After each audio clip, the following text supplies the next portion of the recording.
Ô Zaidan, tem a respeito pra gente falar até o fim do programa agora sobre o desenrolar da invasão do Talibã e da tomada do poder lá no Afeganistão. Segundo a ONU, reportagem do Jamil Chad, o processo de tomada de Cabul foi marcado por várias ações que são crimes contra a humanidade, que envolvem mulheres, crianças, entre outras situações. Por outro lado, líderes do Talibã, e o porta-voz disse, como eu falei há pouco aqui no Repórter Bandeirantes, dizendo que os direitos das mulheres vão ser respeitados, claro, dentro da lei islâmica de determinações que já vêm históricas na lei islâmica.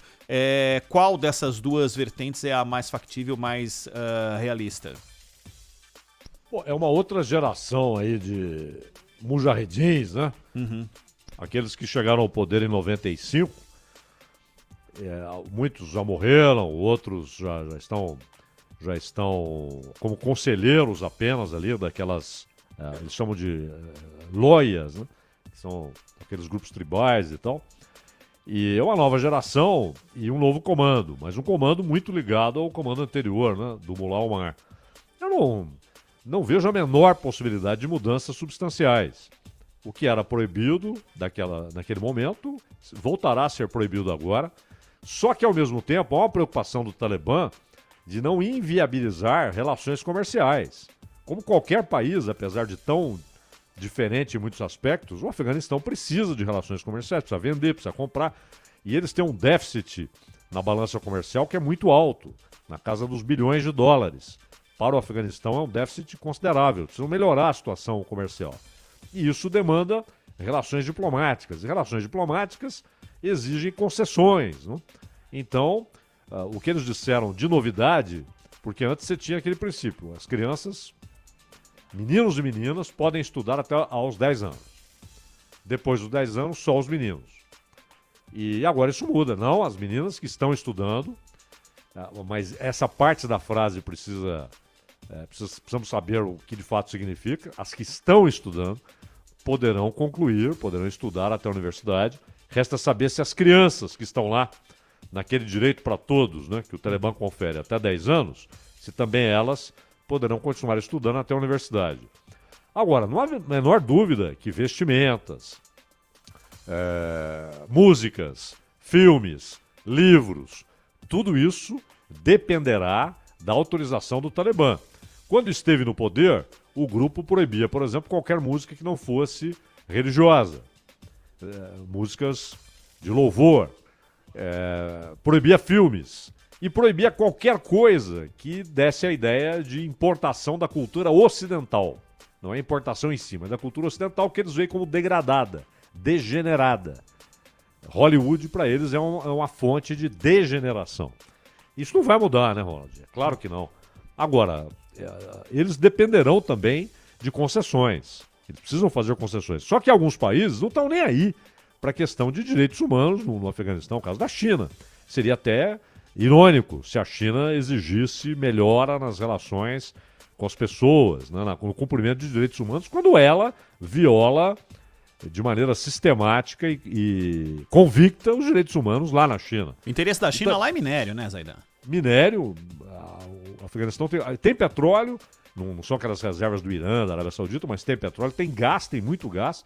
E a Rússia olha para o Afeganistão como um território que pode ser muito útil para gasodutos e oleodutos. Então o Putin e o Xi Jinping, eles não vão fazer pressão em relação a direitos humanos. Agora, o Ocidente talvez faça. E haverá uma concessão ou outra, mas o cerne das posições culturais, religiosas do Talibã não vai mudar. Senão não é o Talibã, né? O Abdul Ghani Baradar deve ser o líder principal desse movimento? Deve ser responder como o presidente do Afeganistão, Zaidan? O Baradar, ele é cofundador do Talibã, junto com o Mullah Omar. E ele é mulá também, ele tem esse título. Então, ele é visto como, hoje, a principal figura, porque, inclusive, ele lida com questões militares, né? Há uma outra liderança, que é do Akhundzada, mas ele é um líder religioso. Ele trata de questões estritamente religiosas, né? Então não acho que eles darão um cargo de poder civil para ele, mas continuará como liderança. Mas são os dois que são cotados aí. O Akhundzada, mas principalmente o Mullah Baladar. Zoidan, a gente não falou, não teve tempo, então dá pra gente falar aqui antes do encerramento do Acontece, porque o Joe Biden deu aquele pinote na gente, foi falar só no bastidores, né?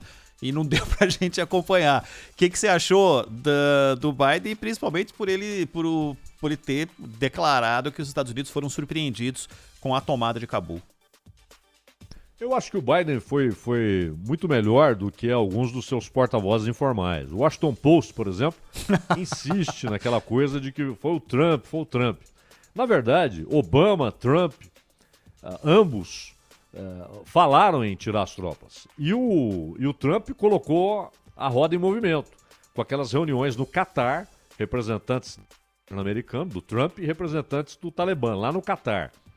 O Talibã, inclusive, tem uma representação permanente no Catar. Então, ali, o único pedido que foi feito, talvez exigência, foi: olha, nós sabemos que quando sairmos, vocês vão tomar aquilo lá. Sejamos realistas. Essas conversas não são o que eles falam publicamente, né? Nós sabemos que vocês vão tomar aquilo lá. O que nós exigimos? Que vocês não deem abrigo para Al-Qaeda e Estado Islâmico. Só isso. E dizem que o Talibã teria concordado. Então, de fato, o Trump tratou desse assunto. E o Biden foi muito mais realista. Ele falou: olha, tá bom, vamos ficar, vamos continuar lá.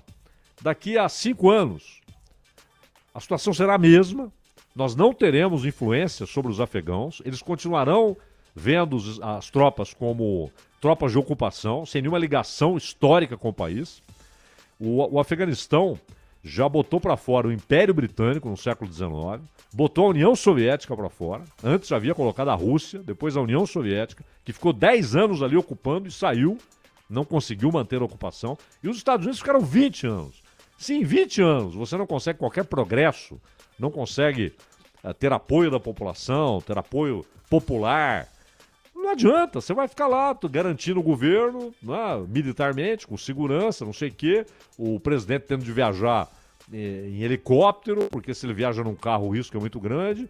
É território estranho até para o próprio presidente do país, que estava lá, o Ashraf Ghani. Então, Ronald, era insustentável. Foram 20 anos de ocupação, mais 5, e não mudaria nada. Assim, o Talibã não tinha pressa. Assim que ele saísse, eles reocupariam o país. E é o que aconteceu. Então eu acho que tanto o Trump quanto o Biden fizeram o possível. Podemos discutir a velocidade da retirada. Acho que o Biden foi apressado demais. Mas se demora mais um mês, eles esperariam. Mais 6 meses, eles esperariam. Eles sabiam que em algum momento esses caras vão sair. É insustentável eles ficarem aqui tanto tempo. E aí o país volta ao nosso controle. Não deu outra. É uma questão de realismo, né?